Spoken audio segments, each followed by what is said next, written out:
Chicos, como les había prometido, en este nuevo día vamos a hacer un estudio un poco más breve que los anteriores, pero tal vez nos tome unos 2 o 3 sesiones.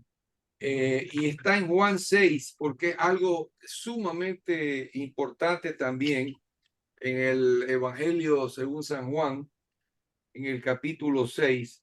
Y primero vamos a dar lectura a todo el resto del capítulo que, digamos, pero partiendo desde el verso 25.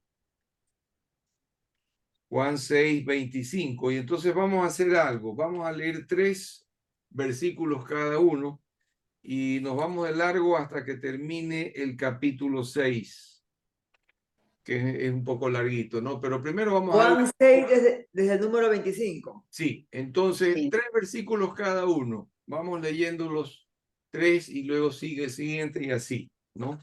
Así que en A ver, Juan, desde, el capítulo Juan 6, 6, 25.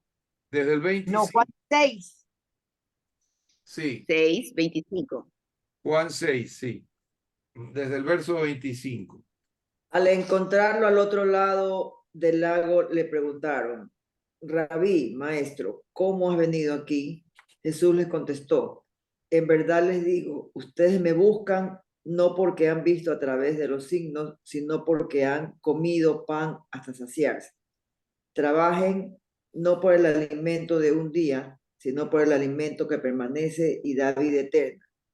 Este se les dará Esto se los dará el Hijo del Hombre. Él ha sido marcado por el sello del Padre. Ya, gracias, Anita. Matucha, ¿nos puede leer los 3 siguientes? Entonces le dijeron, ¿qué debemos hacer para poner en práctica las obras de Dios? Respondió Jesús y les dijo, esta es la obra de Dios, que creáis en el que, en el que Él ha enviado. Le dijeron entonces, ¿qué señal pues haces tú para que veamos y te creamos? ¿Qué obra haces? Nuestros padres comieron el maná en el desierto, como está escrito, pan del cielo les dio de comer.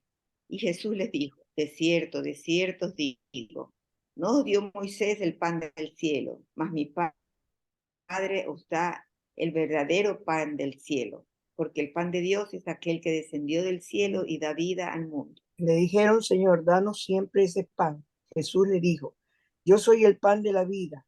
El que a mí viene nunca tendrá hambre, y el que en mí cree no tendrá sed jamás. Mas os he dicho que aunque no habéis visto, no creéis. Todo lo que el Padre me da vendrá a mí, y al que de mí viene no le echo fuera, porque he descendido del cielo, no para hacer mi voluntad, sino la voluntad del que me envió. ¿Hasta ahí? Ya, correcto. Anita Guijarro, por favor, continúa de nuevo. Otro más. Y la voluntad del que me ha enviado es que yo no pierda nada de lo que Él me ha dado, sino que lo resucite en el último día. Esta es la decisión de mi Padre, toda persona que al contemplar al Hijo crea en Él tendrá vida eterna y yo lo resucitaré en el último día. Los judíos murmuraban, ¿por qué Jesús ha dicho eso? Yo soy el pan que ha bajado del cielo. Ya, Matucha. Y decían, ¿no es este Jesús, el hijo de José, cuyo padre y madre nosotros conocemos? ¿Cómo pues dice este, del cielo he descendido? Jesús respondió y les dijo, no murmuréis entre vosotros. Ninguno puede venir a mí si el Padre que me envió no lo trajere, y yo le resucitaré en el día postrero. Escrito está en los profetas, y serán todos ensañados por Dios. Así que todo aquel que oyó al Padre y aprendió de él, viene a mí. No que alguno haya visto al Padre, sino aquel que vino de Dios, éste ha visto al Padre. De cierto os digo, el que cree en mí tiene vida eterna. Yo soy el pan de vida. Vuestros padres comieron el maná en el desierto y murieron. Este es el pan que desciende del cielo para que el que de él come no muera. Yo soy el pan vivo que descendió del cielo. Si alguno comiere de este pan, vivirá para siempre, y el pan que yo daré es mi carne, la cual yo daré por la vida del mundo. Ya. Entonces los judíos, seguimos, ¿no? Entonces Sí. los judíos contendían entre sí, diciendo, ¿cómo puede este darnos a comer su carne? Jesús le dijo, de cierto os digo, si no coméis de carne del Hijo del Hombre y bebéis su sangre, no tenéis vida en vosotros. El que come mi carne y bebe mi sangre tiene vida eterna, y yo le resucitaré en el día postero. Porque mi carne es verdadera comida y mi sangre es verdadera bebida. El que come mi carne y bebe mi sangre en mí permanece y yo en él. Como me envió el Padre viviente y yo vivo por el Padre, así mismo el que come, él también vivirá por mí. Este es el pan que descendió del cielo, y no como vuestros padres comieron el maná y murieron. El que come de este pan vivirá eternamente. Esas cosas dijo la sinagoga enseñándole en Capernaum. A ver, Roberto, ¿cuántos tiene que leer cada uno? Porque ya estas dos han leído ni sé cuántos. Tú dijiste que eran tres. Sí, No, porque pues si que, no te- para que me digas, no cuántos leo yo. Ya ahí Tres. terminé yo, ahí viene ya la 60. Claro, ya viene Ya 60. vienes tú, 60, Anita, ya. Ayer, Habíamos dicho Esta cuando quieras. Sí, ok, no hay break, problema. ya, y descansa. ya, pues que si a mí me dijeron tres, yo soy obediente, ya. Sí, Al claro, claro. escucharlo, cierto número de discípulos de Jesús dijeron, este lenguaje es muy duro. ¿Quién querrá escucharlo? Jesús se dio cuenta de que sus discípulos criticaban su discurso y les dijo, les desconcierta lo que he dicho. ¿Qué será entonces cuando ve el Hijo del Hombre, vean al Hijo del Hombre subir al lugar donde estaba antes? El Espíritu es que da la vida, la carne no sirve para nada. Las palabras que les he dicho son espíritu y vida, porque hay entre ustedes alguno que no cree. Porque Jesús sabía desde el principio quiénes eran los que no creían y quiénes lo iban a entregar. Y agregó, como les he dicho antes, nadie puede venir a mí si no se lo conoce al Padre. A partir de entonces, muchos de los discípulos se volvieron atrás y dejaron de seguirle. Jesús preguntó a los 12, ¿quieren marcharse también ustedes? Pero le contestó, Señor, ¿a quién iríamos? Tú tienes palabras de vida eterna. Nosotros creemos y sabemos que tú eres el Santo de Dios. Jesús les dijo, no los elegí yo a ustedes, a los 12. Sin embargo, uno de ustedes es un diablo. Jesús se refería a Judas Iscariote, hijo de Simón, pues era uno de los 12 y lo iba a traicionar. Muy bien. Muchas gracias por la lectura. Bueno, aquí vemos una historia acerca de varios elementos que intervienen aquí, ¿no?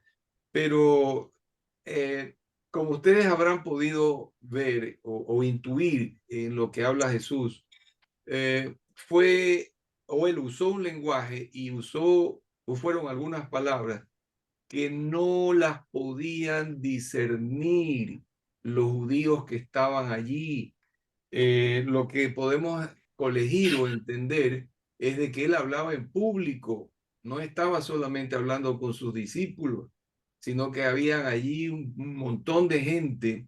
Inclusive habla de que algunos de sus discípulos, de los discípulos, los que seguían, lo dejaron de seguir, pero no eran los 12, sino que habían también más discípulos, más gente Ajá. que lo seguía a Jesús, ¿no? Aparte de los 12 durante un buen tiempo y escuchaban su palabra y eran maravillados y creían, pero de repente este mensaje con el que se topan de parte de Jesús hizo que mucha gente tropezara, espiritualmente hablando, tropezaran con ¿cómo se puede decir? El valor del mensaje, ¿no? La contundencia del mensaje, y no lo pudieron discernir y se echaron para atrás. Por eso es que termina este capítulo con esta pregunta que hace el Señor Jesús. ¿También ustedes me van a dejar? Y Pedro le hace una revelación del Espíritu, ¿no? Y le dice, ¿a quién iríamos si solo tú tienes palabras de vida eterna, ¿no? Solo tú puedes hablar estas palabras que nos dan vida aquí adentro. Entonces, no te vamos a dejar, ¿ok? Bueno, entonces vamos a analizar todo este pasaje que hemos leído del capítulo 6, porque la verdad es que aquí Jesús hace una revelación tremenda, maravillosa, acerca de la realidad espiritual de un Jesús vivo en nosotros y de que Él es el alimento del cual nosotros debemos nutrirnos y nos nutrimos.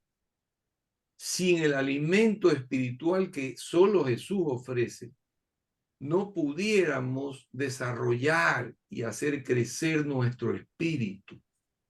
Si vemos, ¿no? Lo que Él está tratando de decir. Pero, ¿por qué no lo entendieron los judíos? ¿Por qué cuando Él decía que el que no come de mi carne y el que no bebe de mi sangre, etcétera, y los otros, ¿por qué se escandalizaron? ¿Cómo puede este decir, cómo vamos a comer su carne? ¿Acaso somos antropófagos o caníbales? ¿Y cómo vamos a beber su sangre? Entonces, ellos no lo entendieron. ¿Por qué? Porque eran palabras espirituales que se debían discernir espiritualmente. No era un lenguaje literal, no era un lenguaje a interpretarse en lo físico, en lo biológico, sino en lo espiritual. Y obviamente los judíos a los que aquí hace referencia el pasaje eran judíos religiosos que no habían nacido de nuevo y que no podían entonces discernir espiritualmente el mensaje de Jesús. Ahora, esto que les digo de discernir espiritualmente me recuerda lo que Pablo nos habla en Primera los Corintios. Marquen ahí, dejen con alguna señal, porque volveremos a Juan 6 inmediatamente, ¿no? No pierdan la cita. Pero vámonos un ratito a Primera de los Corintios, ¿no? Para confirmar lo que Jesús dice a través de las palabras de Pablo, que también habla algo parecido. Entonces, vamos a leer desde el Primera de los versículo. Corintios. Sí, Primera de los Corintios en el capítulo 2. 2, Vamos a leer desde el verso 6 6. hasta el fin del capítulo, hasta el 16. Asimismo, si les parece, vamos leyendo 3 versículos cada quien, ¿no? Ya. Sin embargo, hablamos sabiduría entre los que han alcanzado madurez y sabiduría. Cacho, un ratito, espérate, es que se me perdió. Primera de Corintios, ¿qué? Perdón, me fui a segunda. Capítulo 2. Ya. Me hiciste recordar cuando jugamos a la pega, oye. Cacho, Sí. Cacho. Es que estaba en el 2. Sí. A ver, Primera de Corintios 2. Sí. Ya, Desde el verso 6. Del 6 al Ya. 16. Es que sí estaba en el 6, me estaba confundida con él. Ya, perfecto. Sin embargo, hablamos sabiduría entre los que han alcanzado madurez y sabiduría no de este siglo, ni de los principios de este siglo que parece. Más, hablamos sabiduría de Dios en misterio, la sabiduría oculta, la cual Dios predestinó antes de los siglos para nuestra gloria. Ahí va 1, 2, el tercero. La que ninguno de los príncipes de este siglo conoció, porque si las hubieran conocido, nunca habrían crucificado al Señor de gloria.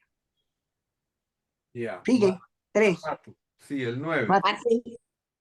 Antes bien, como está escrito, cosas que ojo no vio, ni oído oyó, ni han subido en corazón de hombre, son las que Dios ha preparado para los que le aman. Pero Dios nos las reveló a nosotros por el Espíritu, porque el Espíritu todo lo escudriña, aún lo profundo de Dios. Porque ¿quién de los hombres sabe las cosas del hombre, sino el Espíritu del hombre que está en él? Así tampoco nadie conoció las cosas de Dios, sino el Espíritu de Dios.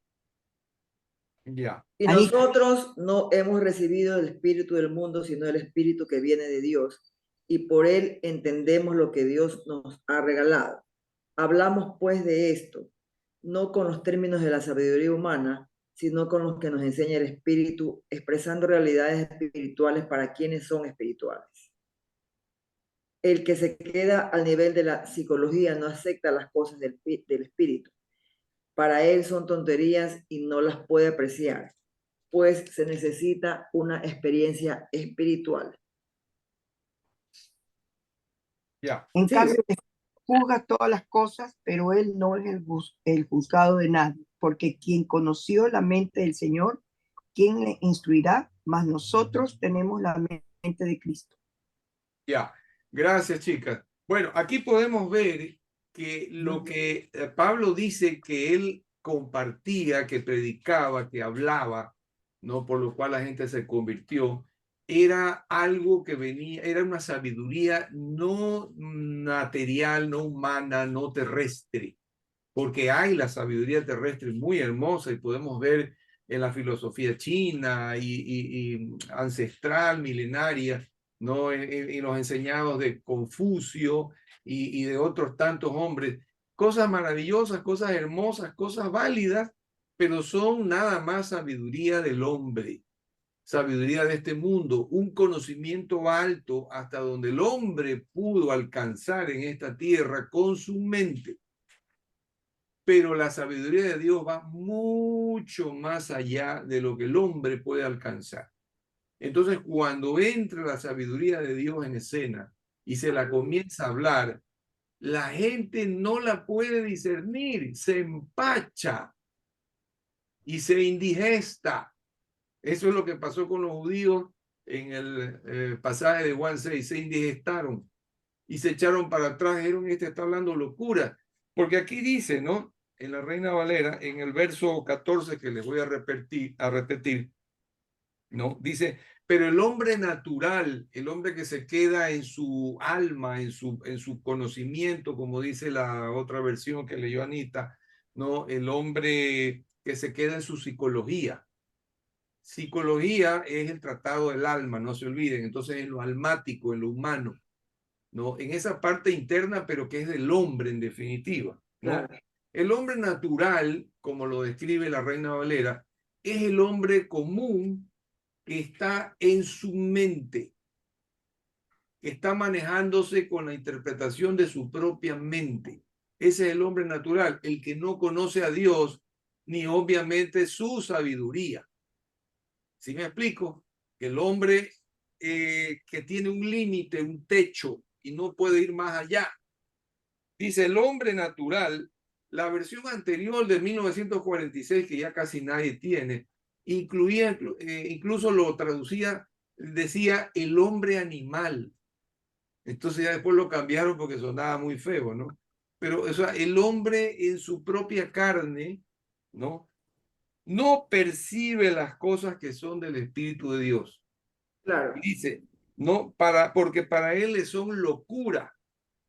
Entonces, por eso es que muchas veces cuando compartimos la palabra con personas que no conocen todavía a Dios, algunas personas dicen, oye, no entiendo, o simplemente, oye, tú estás loco, porque estás creyendo en una serie de locuras, cosas que no guardan relación con la experiencia humana, con el conocimiento, con la ciencia, con la tecnología, etcétera, etcétera. Es decir, dentro del ámbito del hombre natural, lo que el hombre natural puede entender. Entonces, no puede entenderlo, para él son locura. Y dice, ¿por qué? Porque se han de discernir espiritualmente. Es decir, las cosas de Dios tienen que discernirse espiritualmente. Y no es sino cuando el Espíritu de Dios entra en nuestros corazones y hace nido aquí adentro, que abre nuestros ojos espirituales y empezamos a entender lo que la sabiduría divina nos enseña. Es el Espíritu el que nos enseña y nos hace entender, el que abre nuestro conocimiento, nuestro entendimiento y nos revela las cosas. Y nosotros decimos, ah, esto ha sido, esto es lo que ha querido significar. Yo alguna vez lo leí, pero no lo entendí. O de eso alguna vez me hablaron, pero nunca lo comprendí. Entonces, eso es obra, es tarea del Espíritu de Dios, el Espíritu Santo, cuando ya está aquí adentro, cuando ya hemos renacido en el Espíritu y nuestro Espíritu, habiendo cobrado vida, empieza a entender las palabras de vida.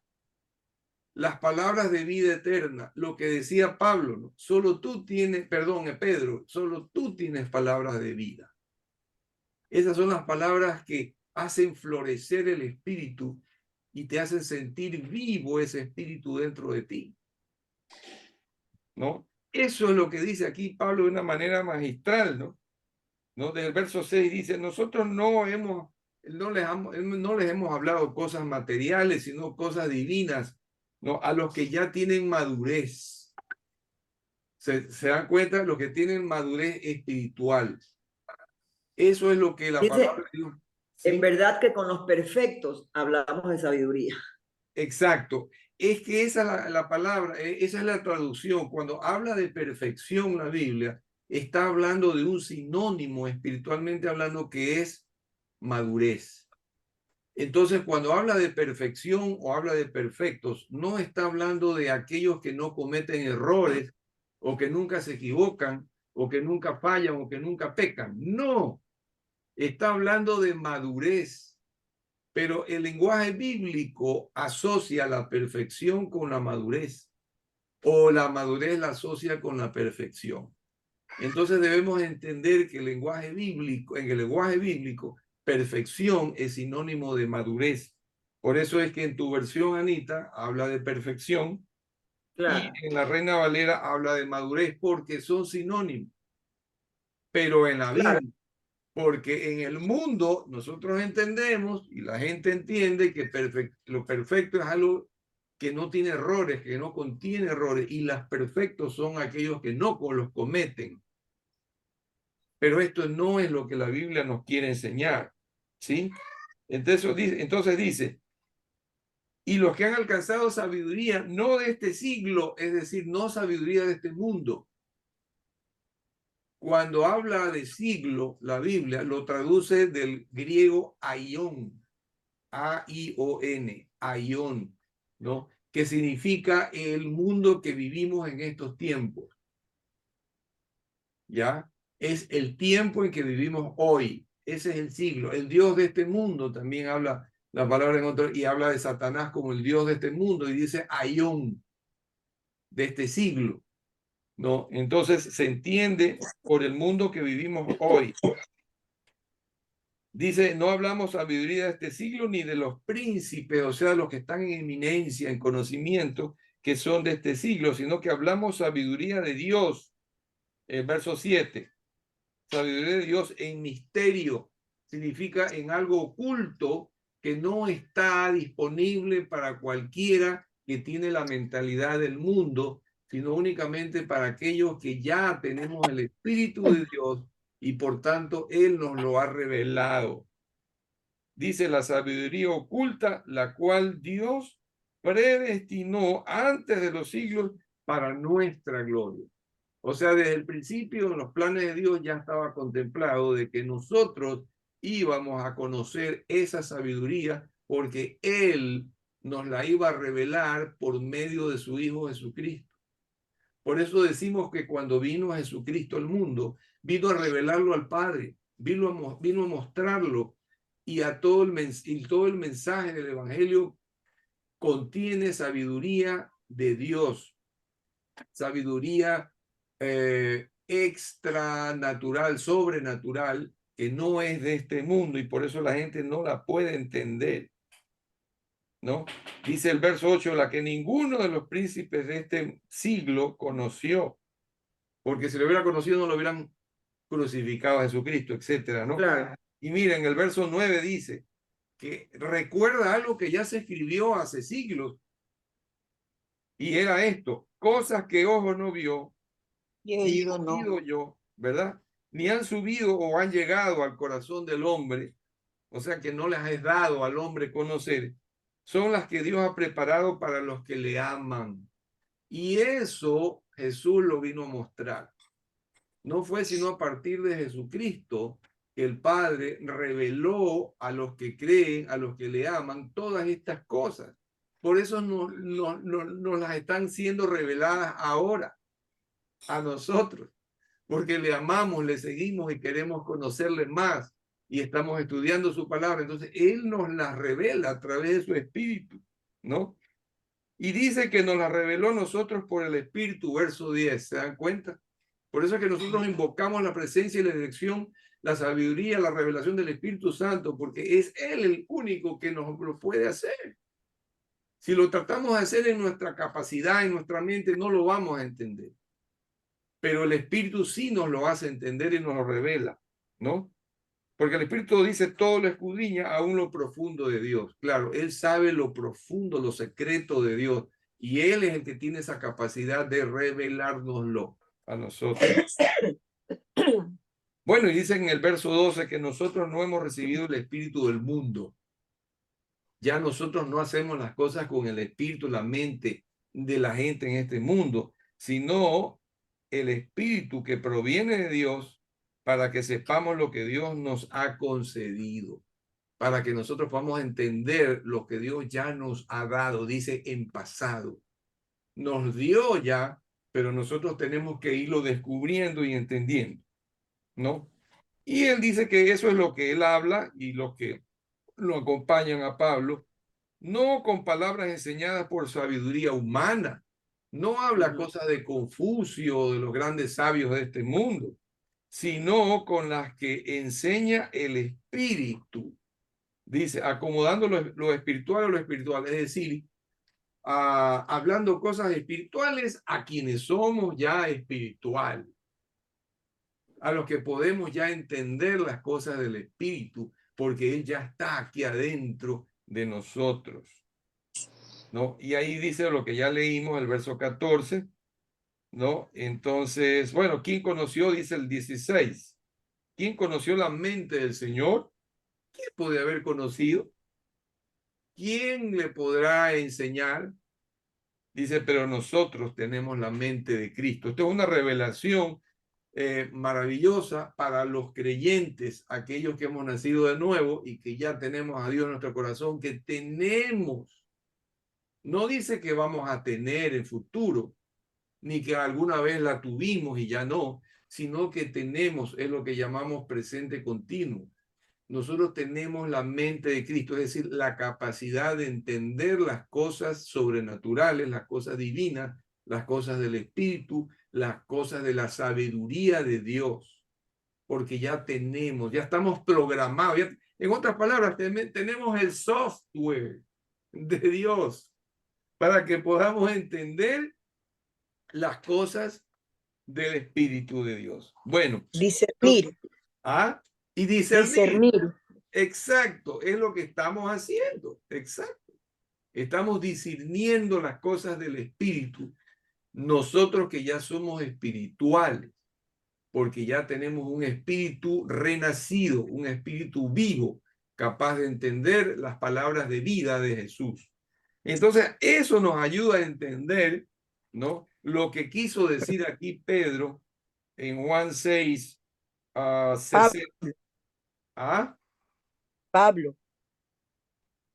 No, en Juan 6, volviendo a Juan. Regresa. Claro, cuando Ya, a Juan 6, 68, cuando dice, le respondió Simón Pedro, Señor, ¿a quién iremos? Tú tienes palabras de vida eterna. Y nosotros hemos creído y conocemos que tú eres el Cristo, el Hijo del Dios viviente. Es decir, ¿cómo es que pudo decir Pedro esto? Porque él ya tenía la mente de Cristo. Ya él tenía su espíritu renacido. Y su espíritu estaba en condición de entender la revelación que Jesucristo hacía.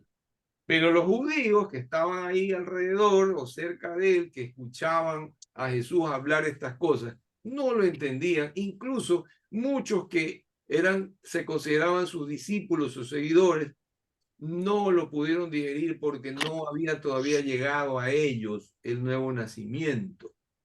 Es decir, esto nos revela que hay mucha gente que de alguna manera sigue de lejos a Jesucristo. A lo mejor leen la Biblia, a lo mejor asisten a alguna congregación y escuchan prédicas de pastores, pero todo se les queda aquí en la mente. No baja al corazón, porque cuando tú tienes un corazón que no ha sido entregado a Dios, Dios no ha podido entrar en el corazón y hacer nacer de nuevo el espíritu. Entonces todo lo están tratando de digerir con la mente natural, con la mente del hombre natural del que hablaba Pablo en 1 Corintios 2, que acabamos de leer. Entonces mucha gente, cuando llega el momento de la verdad o un determinado momento, se empachan, se indigestan con cosas del espíritu y deciden no seguir adelante y retroceden y se van para perdición, como dice Hebreos 10, que nosotros no somos de aquellos que retroceden para perdición, porque sí existen aquellos que retroceden para perdición, para perderse, y es una pena. Pero Jesús ya nos habló de esto en la parábola del sembrador, las 4 siembras. Hay 3 siembras que caen y se pierden y no dan fruto, pero la cuarta, la última, es aquella que cae en buena tierra, ¿no? Y germina, echa raíces y comienza a crecer la planta para arriba. Esa es la definitiva. Yo me acuerdo que mi madre me decía cuando en mi época de rebeldía, que yo me aparté y ya no quería saber nada de Dios, él me decía, Robertito me decía, no te olvides que tú eres de la cuarta siembra. Y yo no entendía. Y le decía, sí, mamita, sí. Y yo me reía y le jugaba, me bromeaba con ella, ¿no? Y le llevaba la broma. Ella también se me reía, pero me decía, no, mira, eso no es así. Tenía mucha paciencia conmigo, ¿no? Mucha misericordia. Pero ahora que volví al Señor, hace 28 años, yo ya entiendo lo que es la cuarta siembra. Es la siembra que se hizo para que brote, germine y dé fruto. ¿No? Entonces, Yo esos tengo, fueron... ¿Ah? yo tengo una inquietud que siempre pienso que es importante Acá, em, estudiarla un poco y aclararla, ¿no? La parte en que habla, eh, dice, de cierto os digo, si no coméis la carne del Hijo del Hombre y bebéis su sangre, no tenéis vida en vosotros. Por ejemplo, ahí, ¿por qué? O sea, estoy en Juan 6:53. Eh, por ejemplo, yo ahí tengo una pregunta. ¿Por qué ahí Jesús hace hincapié y hace una diferencia y separa? Coméis la carne del Hijo del Hombre y bebéis la sangre del Hijo del Hombre. ¿Por qué nombra estas dos cosas como algo separado y no habla simplemente a lo que llegamos después, pues, ¿no? Que dice que somos el templo de Dios y el Espíritu de Dios está en nosotros y mora en nosotros y entonces que nosotros tenemos la mente de Cristo y tenemos que alimentarnos pues de la palabra que es el alimento, ¿no? Pero porque aquí habla de, primero, de carne y sangre, y más adelante dice, y el que come mi carne otra vez y bebe mi sangre nuevamente, divide, yo le resucitaré en el día postrero, porque mi carne es verdadera comida y mi sangre es verdadera bebida. Otra vez hace diferencias. El que come mi carne y bebe mi sangre, en mí permanece y yo en él. Como me envió el Padre viviente y yo vivo por el Padre, así mismo el que me come, él también vivirá por mí. Este es el pan que descendió del cielo, ¿no? Bueno, bla, bla, bla, bla. ¿Por qué hay esa Separación. diferencia y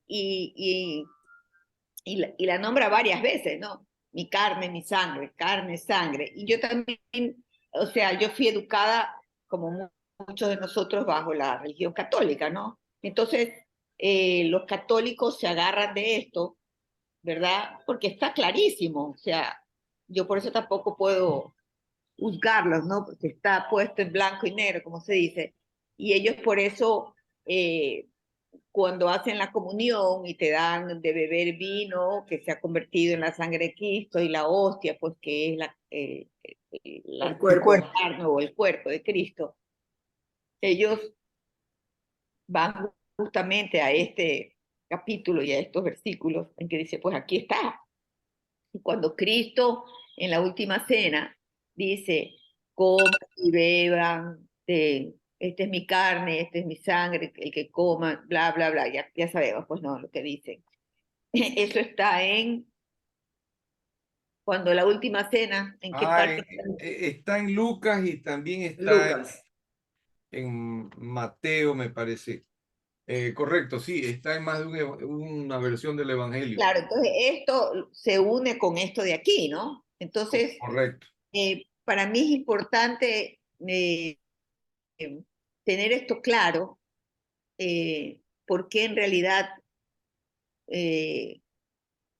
hacen esta diferencia y entiendo también por qué la religión católica pues se, se, se aferra a esto como para seguir con esta tradición porque dicen pues aquí está y a través de la transustanciación que pues la hostia se convierte en pan y la sangre se convierte en sangre.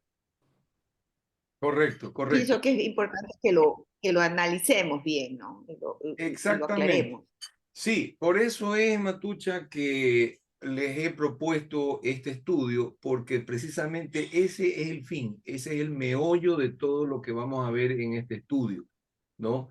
Y es tan importante para nosotros poder discernir Ajá. cuál es la realidad espiritual de lo que nos quiso enseñar Jesús. Perdón.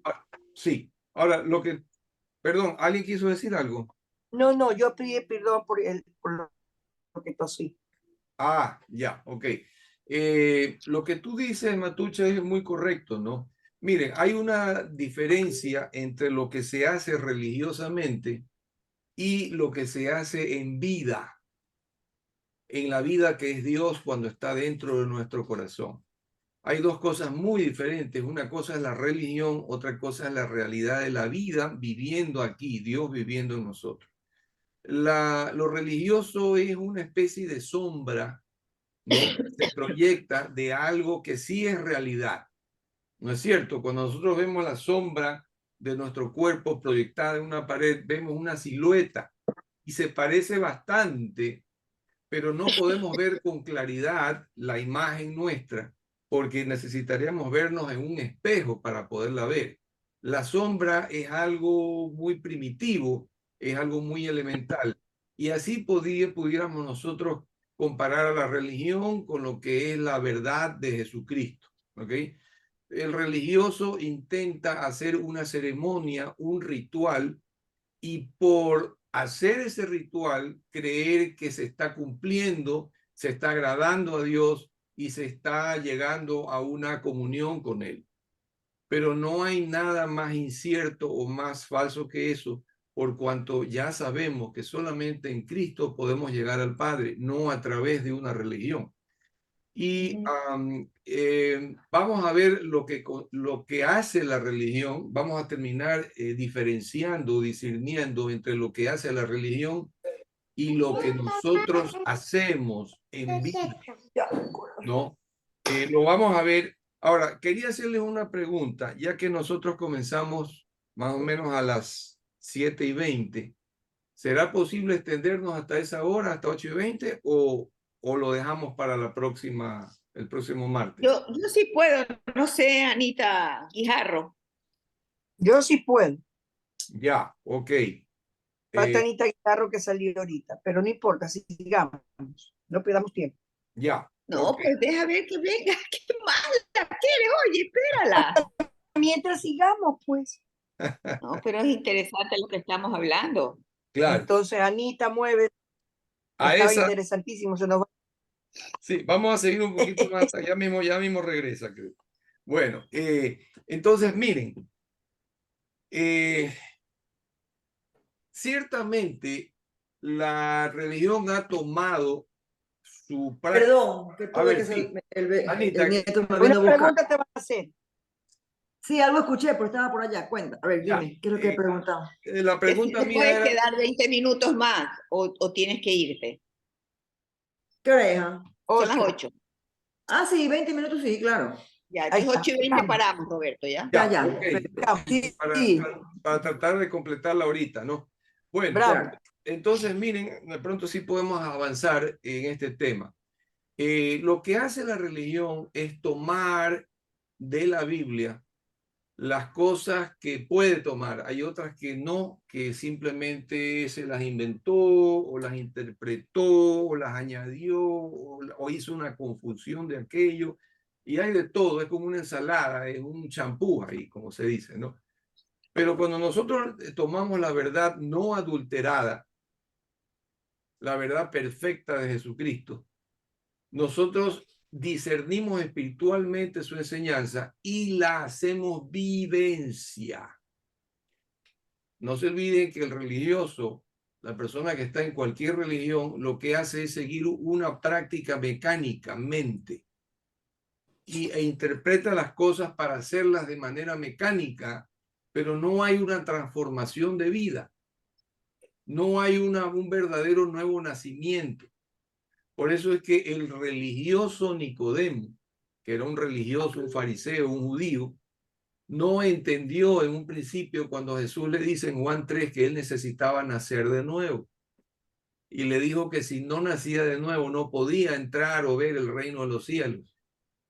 Y ahí es cuando al hombre lo dejó mal porque dijo, puchica, yo toda mi vida he vivido la religión, la he practicado, la he enseñado, etcétera, etcétera, y no puedo ver el reino de Dios porque yo no sé de qué está hablando el maestro. Entonces debemos entender que si no nacemos de nuevo, no puede un Espíritu Santo entrar en el corazón y hacer nacer de nuevo nuestro espíritu que está muerto a causa del pecado. Y entonces no, al no poder nacer el espíritu no puede discernir las cosas, entonces las hace a su manera de entender. Eso es lo que hace la religión. Hace las cosas en su manera de entender y, por ejemplo, inventó esa teoría de la transustanciación. Ajá. Es decir, que la sustancia cambia y lo material se vuelve algo espiritual. Eso no existe en la Biblia. No es el sentido de las cosas, de que el momento en que uno come el pan, ese pan se transforma en carne, pero así literalmente es lo que ha enseñado la religión, que se convierte en la carne de Cristo.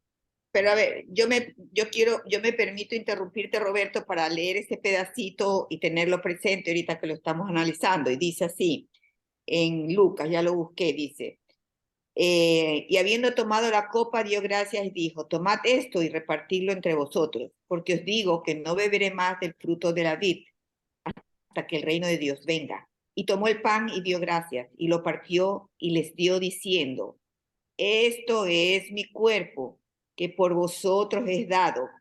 Haced esto en memoria de mí. De igual manera, después que hubo cenado, tomó la copa diciendo, esta copa es el nuevo pacto en mi sangre, que por vosotros se derrama. Correcto, así es.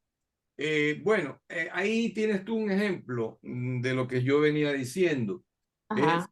cuando un religioso no nacido de nuevo lee esto, lo Ujú. entiende como hombre natural, entiende literalmente que esa carne es el cuerpo de Cristo. Pero Jesús nunca pudo decir que ese pan era su cuerpo, sino lo que quería decir es, esto simboliza mi cuerpo. Y el vino que iban a tomar simboliza su sangre que iba a ser derramada en esa noche o al día siguiente por la humanidad, por los pecados. Entonces, no es que literalmente en lo físico la sustancia se transforma, que es lo que llaman lo que quiere decir la transustanciación, sino que, como dice Juan 6, aquello que es espiritual va a lo espiritual La carne dice para nada aprovecha, la carne es carne, el espíritu es lo que da vida. Entonces es un significado espiritual aquello que Pero, contiene lo que estaba diciendo o haciendo Jesús. A ver, Anita, sí. ya, pero ¿por qué tiene que decirte? La verdad es que yo también esa parte siempre me ha quedado en el aire, que ¿por qué tiene que comer mi carne? Esa es la parte que no. Ajá. Y los Ya. católicos, ¿Por qué la católicos, insistencia? No los católicos, vive escrito ya, y uno sí, tiene pero que los católicos interpretarlo. lo dijeron. No, pero lo que te digo es por qué él insiste en esa palabra, coman mi carne y beban mi sangre. Ajá. O sea, ¿cuál es el fin de esa, digamos, sentencia de él? Que hay que comerla y beberla. Yo sé la parte espiritual, sí la entiendo, pero ¿por qué él insiste, coman mi carne y beban mi sangre? Ya. ¿Por qué insiste en esos términos? Ok. Es porque, a ver, les voy a decir más resumidamente, no habíamos llegado todavía a ese punto. Pero a ver, así como cuando nosotros física y biológica, orgánicamente, ingerimos carne de un animal, vamos a decir carne de carne vacuna, pero no te vayas, Anita, porque si no, pues me vuelves a preguntar.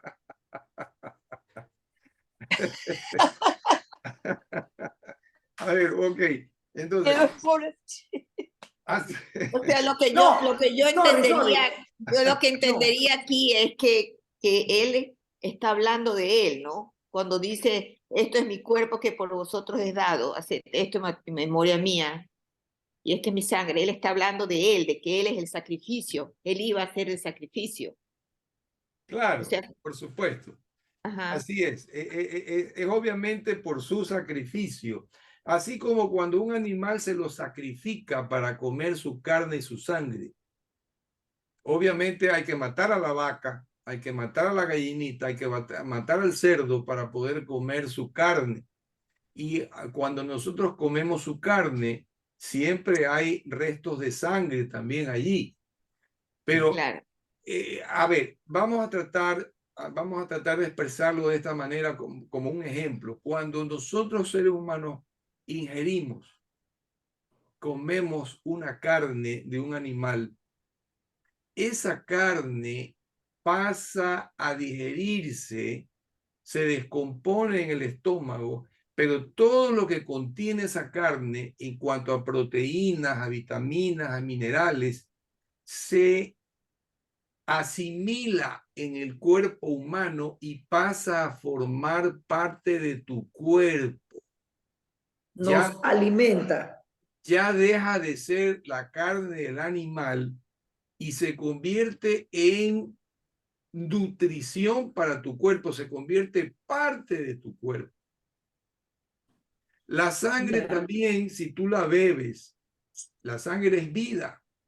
Y si tú la bebes, esa sangre, o digamos, al momento de masticar, de ingerir la carne, también estás consumiendo sangre que contiene esa carne. Por eso dice el jugo del pollo, pero el jugo del pollo no es otra cosa que la sangre que se cocina, ¿no? Y tú la consumes, ¿ok? Entonces, a lo que tú ingieres eso, porque la carne no está petrificada ni está completamente solidificada, sino que está suave, es decir, contiene algo de líquido y ese líquido es la sangre que está contenida en la carne del animal, pasa a formar parte de tu estructura orgánica, pasa a ser parte de tu carne.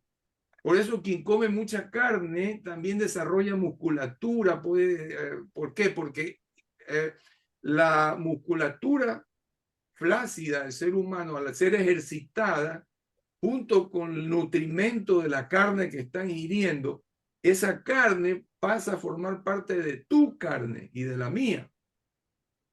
Entonces, la connotación que le da Jesús aquí nunca puede ser una connotación física, porque nadie puede comer la carne física del Señor Jesús. Él dijo que la carne para nada aprovecha, la carne simplemente deja de ser, se descompone. De paso, la carne de él se transformó en otra naturaleza y se fue de aquí. Es decir, nadie pudo haberse comido físicamente a Jesús.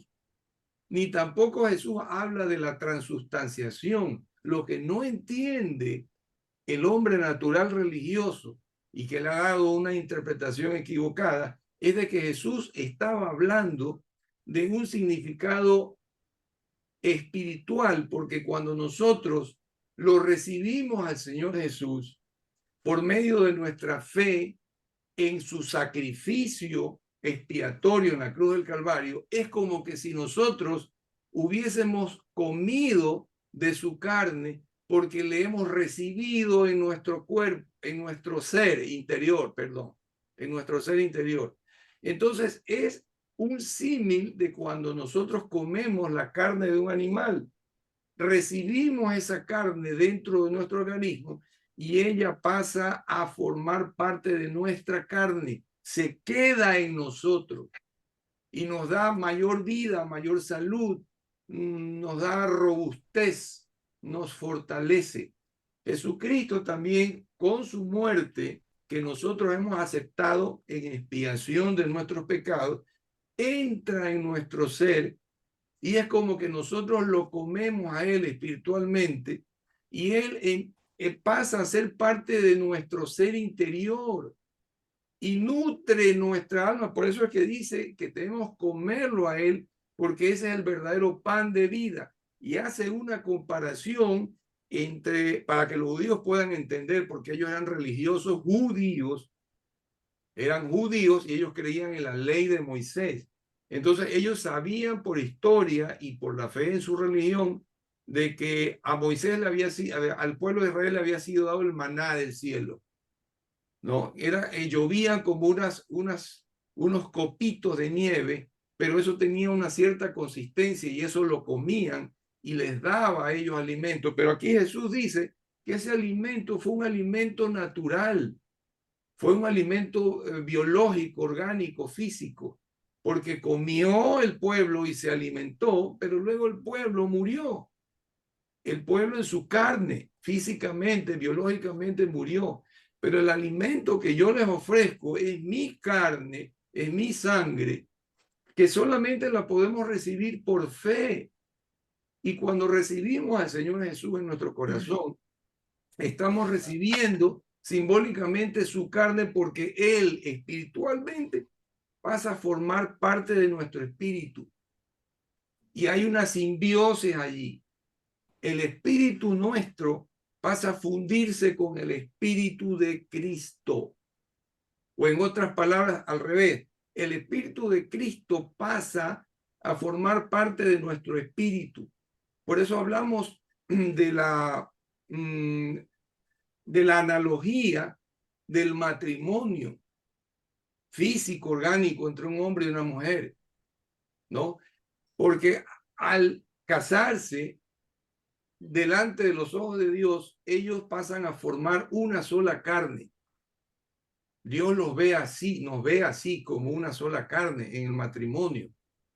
Asimismo, pasamos a formar un solo espíritu con Jesús en lo espiritual. Entonces se produce una simbiosis. Cristo está en nuestra esencia espiritual. Así como el animal, la carne del animal y la sangre pasan a formar parte de nuestro cuerpo, Jesucristo pasa a formar parte de nuestro espíritu. ¿Sí me explico? Entonces, hay una fusión, un fundimiento espiritual entre el espíritu de Jesucristo, que es el espíritu de Dios, y nuestro espíritu. Y nunca más va a haber división, porque desde esta misma vida, aquí en este planeta, en este mundo, ya lo tenemos en el espíritu. Y aunque seamos nosotros sacados de nuestro cuerpo por medio de la muerte física aquí en este mundo, nuestro espíritu continúa viviendo, continúa existiendo y viviendo porque tiene la vida que es Jesucristo, que está fundida a Él, a ese espíritu nuestro. Entonces no nos abandona, estará con nosotros hasta el último de los días, ¿no? Incluso en la eternidad. Entonces, a esa fusión es que se hace alusión a Jesucristo. No a, ahora, lo que nos manda desde desde la última cena del Señor, ¿no? Cuando dice, haced esto todas las veces que lo hiciere en mi nombre, nos manda a recordar permanentemente eso. Igualito que mandó Dios al pueblo de Israel que todas sus leyes las escribieran en las paredes, las escribieran en rótulos, inclusive se las pusieran en la frente, todo, porque Dios sabe que nosotros como seres humanos somos olvidadizos, tenemos tendencia a olvidarnos de las cosas. Entonces, el practicar lo que llamamos la Santa Cena, lo único que hace es hacernos recordar que Jesucristo está espiritualmente fundido a nuestros espíritus. Y su sangre, que la hemos bebido espiritualmente, ¿no? Con su sangre permanentemente rociados, ¿no? Somos perdonados de los pecados que igual seguiremos cometiendo, pero ya no en una vida constante de pecado, pero sí podemos fallar en cualquier momento, porque no somos impecables. Mientras tengamos esta carne, siempre dependeremos de la misericordia de Dios y de la sangre de Jesucristo rociada sobre nosotros para limpiarnos y lavarnos constantemente, porque nos ensuciamos, pues, igual que cuando nos bañamos, ¿no? O la primera vez que nos bañamos fue suficiente para toda la vida. No, tenemos que bañarnos todos los días para podernos limpiar de lo que nos ensuciamos. Asimismo, en nuestra carne nos ensuciamos con algún pecado, pero la sangre de Jesucristo, que está presente en nuestros espíritus, espiritualmente nos limpia y nos lava de esa inmundicia o de ese pecado que hayamos podido cometer. Entonces la sangre y la carne están constantes. La carne nos alimenta y nos da solidez y la sangre nos lava y nos limpia de nuestros pecados. Por eso es que él hace división entre su cuerpo, que es la carne, porque en su cuerpo él recibió el castigo de nuestros pecados. A él se lo castigó en lugar nuestro.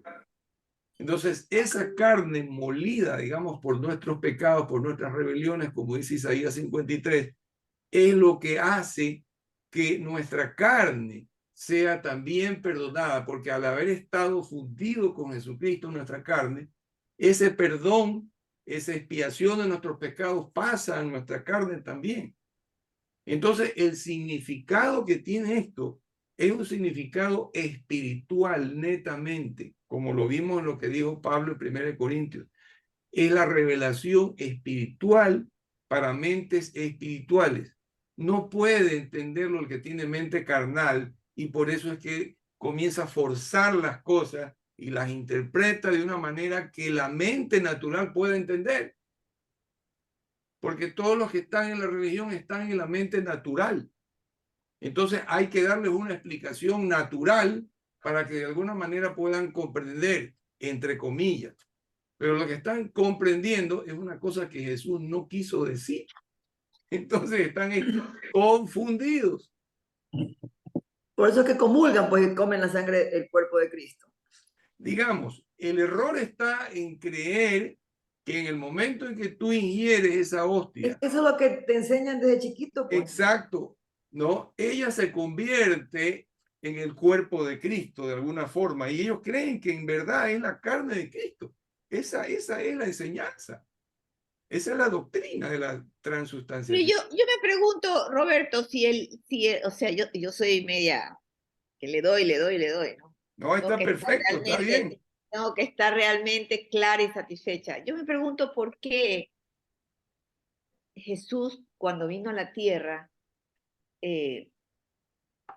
no fue desde el principio, no habló en un idioma en que realmente todos lo pudieran comprender.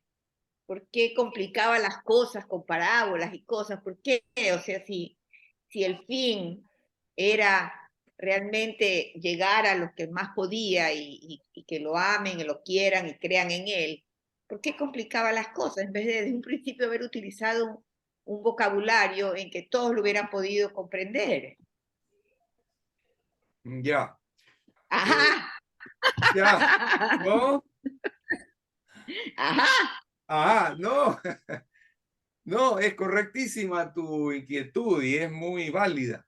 Es por la sencilla razón de que no todos los seres humanos van a poder ser salvos porque hay gente que decidió en su corazón no recibirlo al Señor Jesús, que sus obras son malas y que no van a poder nunca creer en el Señor Jesús porque están completamente contaminados por el mal, ¿no? Que entró en ellos.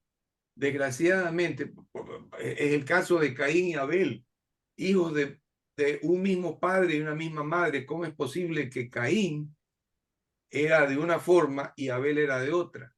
Abel tenía temor de Dios, amaba a Dios y era un hombre bueno, pero Caín era un hombre envidioso, era un hombre celoso, era un hombre que contenía el mal en sí, porque hay en nosotros la naturaleza, el conocimiento del bien y del mal, ¿no? Lo que ya los chinos descubrieron hace muchos siglos atrás y lo llamaron el principio del yin y del yang, y hace su dibujito, el blanco y el negro, y esas dos, la bolita que está dividida en dos, ¿no?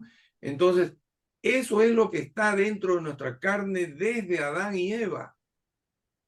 Pero hay quienes se van a perder porque no van a querer amar a Dios, porque son rebeldes, porque son reacios, así también como hay ángeles que decidieron ir tras Luzbel, que luego fue Ajá. Satanás, y hay otros ángeles que decidieron seguir a Dios en obediencia, porque hay libre determinación, hay libre decisión, hay libre albedrío.